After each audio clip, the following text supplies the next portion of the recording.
اللہ سبحانہ و تعالیٰ کے نام پاک سے آغاز جو بڑا مہربان نہایت رحم فرمانے والا ہے، اور کروڑوں درود و سلام ہمارے اور آپ کے آقا حضرت احمد مجتبیٰ محمد مصطفیٰ صلی اللہ علیہ وآلہ وسلم پر کہ آپ کی خدمت اقدس میں ہدایہ درود پیش کرنا اہل ایمان کے لیے دنیا اور آخرت میں کامیابی، بھلائی، فلاح، نجات اور بلندی درجات کا ذریعہ ہے۔ اللہم صلی علی سیدنا و مولانا محمد وعلی آل سیدنا و مولانا محمد مبارک وسلم علیہ۔ ناظرین محترم، السلام علیکم ورحمۃ اللہ وبرکاتہ۔ میں ہوں آپ کا میزبان محمد رئیس احمد، اور پیش کیا جا رہا ہے پروگرام روشنی سب کے لیے۔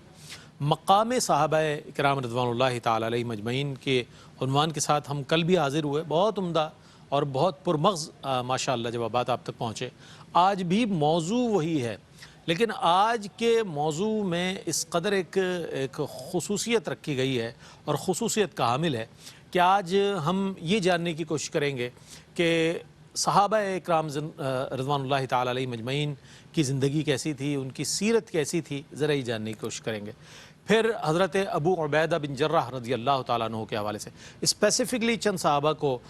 اس میں شامل کیا گیا ہے، اور ان کی زندگیوں کے حوالے سے انشاءاللہ جاننے کی کوشش کریں گے کہ نبی کریم علیہ السلام نے آپ کو امین الامہ فرمایا، تو اس حوالے سے آپ کی شان اور عفت جو ہے وہ کس انداز میں نظر آتی ہے۔ حضرت سعد بن ابی وقاص رضی اللہ تعالیٰ عنہ کے حوالے سے ہم جاننے کی کوشش کریں گے۔ ایک موقع پر بہت بڑی بات سرکار علیہ السلام کی زبان حق ترجمان سے ان کے لیے جو ہے ظاہر ہوئی، اس حوالے سے ان کی شان۔ پھر مولا کائنات سیدنا علی بن ابی طالب کرم اللہ وجہہ الکریم کے حوالے سے، چونکہ آپ قضات کے اس منصب پر ہیں کہ سرکار علیہ السلام نے بھی آپ کو اس حوالے سے یاد فرمایا۔ ہم یہ جاننے کی کوشش کریں گے کہ حضرت خالد بن ولید رضی اللہ تعالیٰ عنہ کو سیف اللہ جو کہا گیا، تو آیا سیف اللہ کیوں کہا گیا، وہ کیا خصوصیات تھی؟ تو یہ جو چار صحابہ اکرام رضوان اللہ تعالی علیہ مجمعین کی حیات مبارکہ ہے، ان کی اوصاف ہیں، ان کی خصوصیات ہیں، آج کے اس پروگرام کا حصہ ہے۔ جب آپ یہ پروگرام دیکھیں گے تو ان چار اکابر صحابہ اکرام رضوان اللہ تعالی علیہ مجمعین کی زندگیوں سے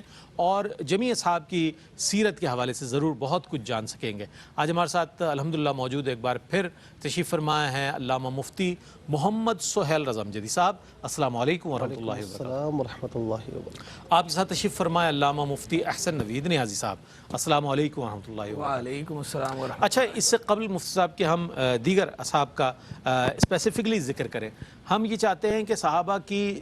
سیرت اور حیات مبارکہ کے حوالے سے جاننے کی کوشش کریں، کس انداز کی زندگی گزارا کرتے تھے؟ بسم اللہ الرحمن الرحیم، اللہم صلی علی سیدنا و مولانا محمد وعلی آلہ و اصحابہ وبارک وسلم۔ جی بہت بہت شکریہ قبلہ رئیس بھائی، اور آپ مبارکباد کے مستحق ہیں کہ الحمدللہ کیو ٹی وی کا پلیٹ فارم وہ پلیٹ فارم ہے کہ جہاں سے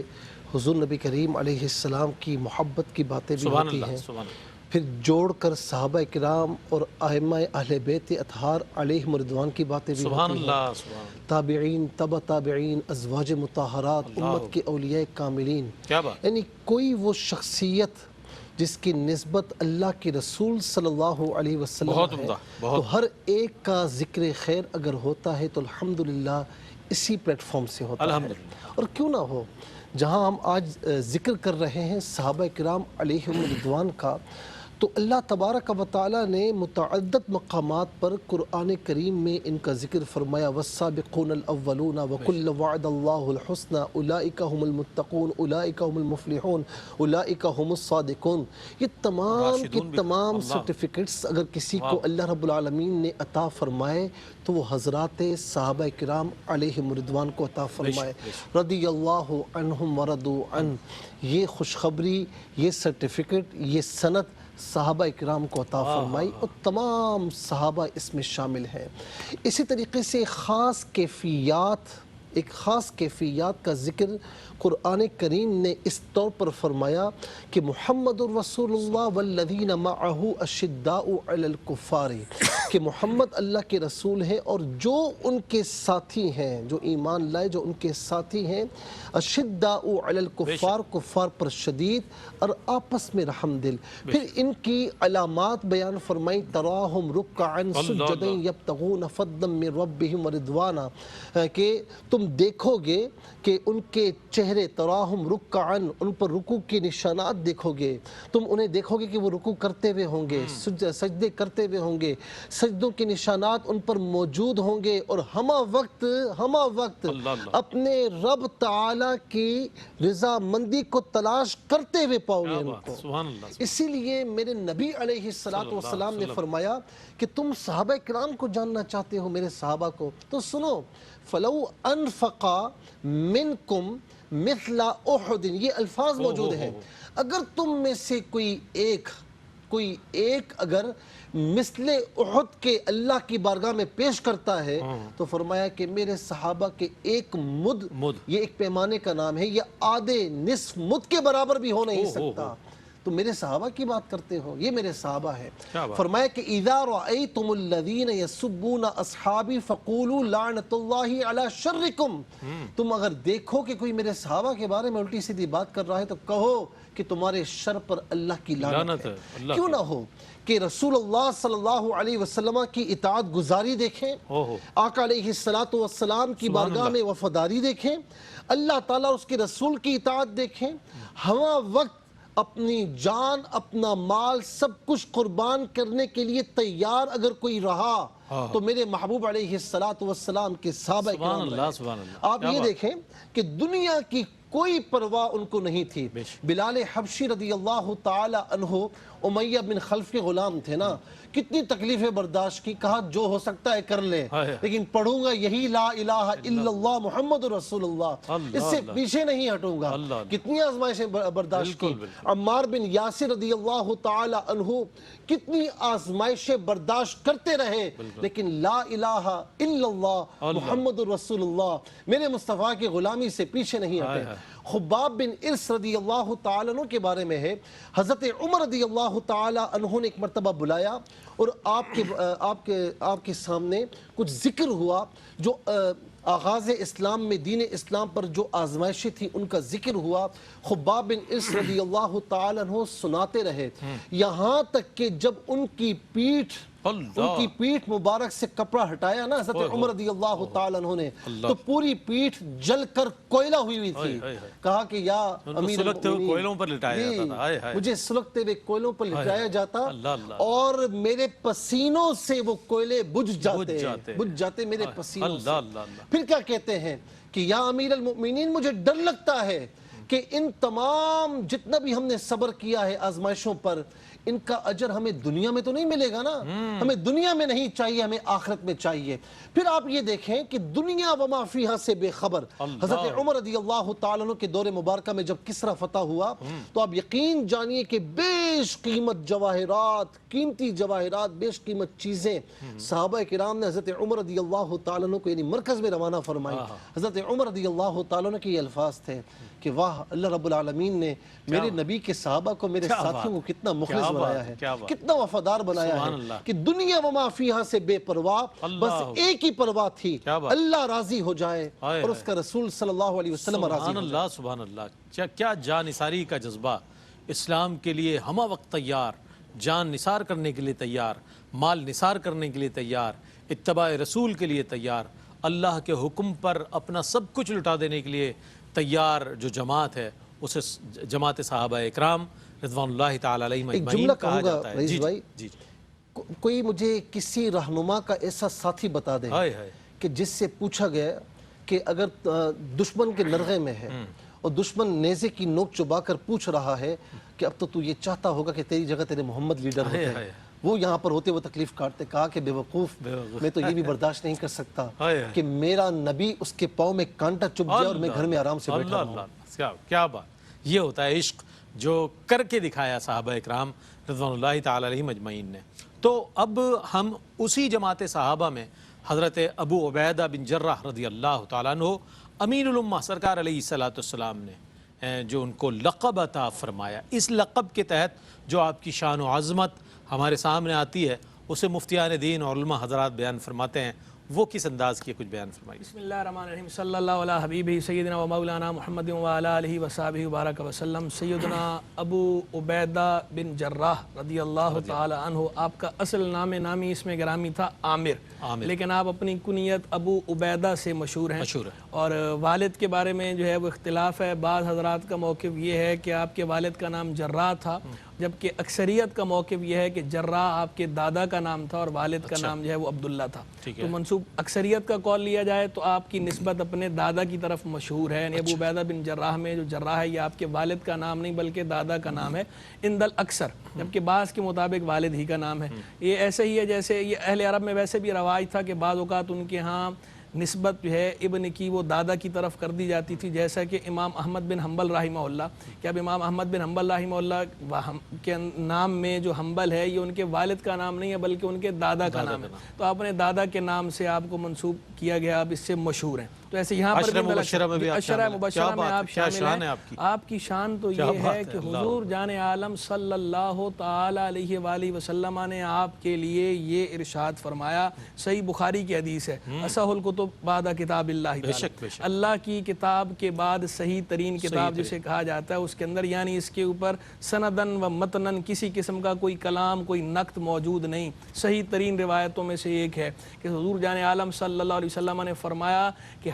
بے شک ہر امت کے لیے امین ہوتا ہے، لِكُلِّ أُمَّةٍ امین وَأَمِينُ هَذِهِ الْأُمَّةِ ابو عبیدہ، ہر امت میں کوئی نہ کوئی امین ہوتا ہے اور اس امت کا امین امانت دار ابو عبیدہ ہے، جو خود صادق اور امین ہے، وہ فرما رہے ہیں، خود صادق و امین ہے، وہ ان کے لیے گواہی دے رہے ہیں، اور گواہی بھی ایسی دے رہے ہیں کہ پوری امت میں سے انہیں چن کے یہ کہہ رہے ہیں کہ اس امت کا امین۔ ویسے تو سارے کے سارے صحابہ کرام علیہم رضوان ہی امین تھے، سرکار علیہ السلام کے سب غلام جو حقیقی کامل غلام ہیں وہ سب امین تھے، لیکن جن کے لیے سرکار علیہ السلام باقاعدہ جن کے سر پہ یہ اعزاز کا تاج رکھ رہے ہیں یہ کہہ کر کہ اس امت کا امین، کہ باقی سب بھی امین ہیں لیکن اس امت کا امین اگر کسی کو نامزد کر کے کہا جائے، نومینیٹ اسپیشل جو ہے اسے انعام کے طور پہ کہا جائے کہ جناب اس امت میں سب سے بڑا امین، فرمائے اس امت میں امین جو ہے ابو عبیدہ ہے۔ اور دوسرے مقام پر بھی وہ بھی صحیح بخاری میں بھی موجود ہے، صحیح مسلم میں بھی موجود ہے کہ جب بنو نجران نے یہ مطالبہ کیا تھا کہ ہمارے ساتھ کسی امین آدمی کو بھیجیں تو سرکار علیہ السلام نے وہاں بھی یہ فرمایا تھا کہ میں تمہارے ساتھ بھیجوں گا، لا بعثن الیکم رجلا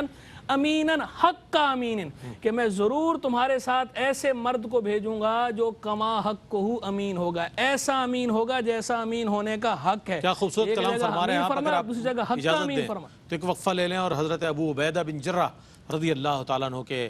فضائل و مناقب پر مزید کلام فرمائیں گے مفتی صاحب، ہمارے ساتھ رہیے گا۔ ناظرین، آپ کا خیر مقدم ہے امین الامہ حضرت ابو عبیدہ بن جراح رضی اللہ تعالیٰ عنہ کے حوالے سے ان کے فضائل، ان کے مناقب، ان کے اوصاف حمیدہ کا ذکر فرما رہے مفتی صاحب۔ جی، تو میں عرض کر رہا تھا کہ سیدنا ابو عبیدہ بن جراح رضی اللہ تعالیٰ عنہ وہ ہستی ہیں کہ خود زبان رسالت مآب علیہ السلام سے ان کو نہ صرف امین کہا گیا بلکہ حق کا امین، کہ جیسا امین ہونے کا حق ہے ویسا یہ رجل ہے، ویسا یہ مرد ہے۔ تو اب اس سے اندازہ لگا لیں کہ سیدنا ابو عبیدہ بن جراح رضی اللہ تعالیٰ عنہ کا مقام مرتبہ کیا ہوگا، اللہ رسول کی بارگاہ میں انہیں کیا رتبہ حاصل ہے، کس منصب پہ وہ فائز ہیں، اور امانت داری ان کے اندر کیسی ہے کہ خود رسول اللہ صلی اللہ علیہ وسلم ان کے لیے یہ گواہی ارشاد فرمائیں کہ یہ اس امت کے امین بھی ہیں اور یہ ایسے امین ہیں جیسا امین ہونے کا حق ہے۔ اور آپ سیدنا ابو عبیدہ بن جراح رضی اللہ عنہ کی ساری زندگی کا اگر آپ مطالعہ کریں، ان کی بایوگرافی پڑھیں، اگر آپ ان کے سوانح حیات کا مطالعہ کریں گہرا تو آپ کو نظر آئے گا زہد کا معاملہ، عبادت کا معاملہ، تقوی کا معاملہ، حسن تدبیر کا معاملہ، جنگی تدابیر میں مہارت کا معاملہ، امور حرب و ضرب کے اندر بھی بصیر تھے، یہ ساری چیزیں، اور جرت کا معاملہ، حق گوئی کا معاملہ، بے باکی اور دلیری کا معاملہ، یہ سارے کے سارے اوصاف ان کے اندر مجتمع نظر آئیں گے۔ اور واقعی زبان رسالت مآب علیہ السلام سے ان کے لیے جو یہ گواہی ارشاد فرمائی گئی، جو یہ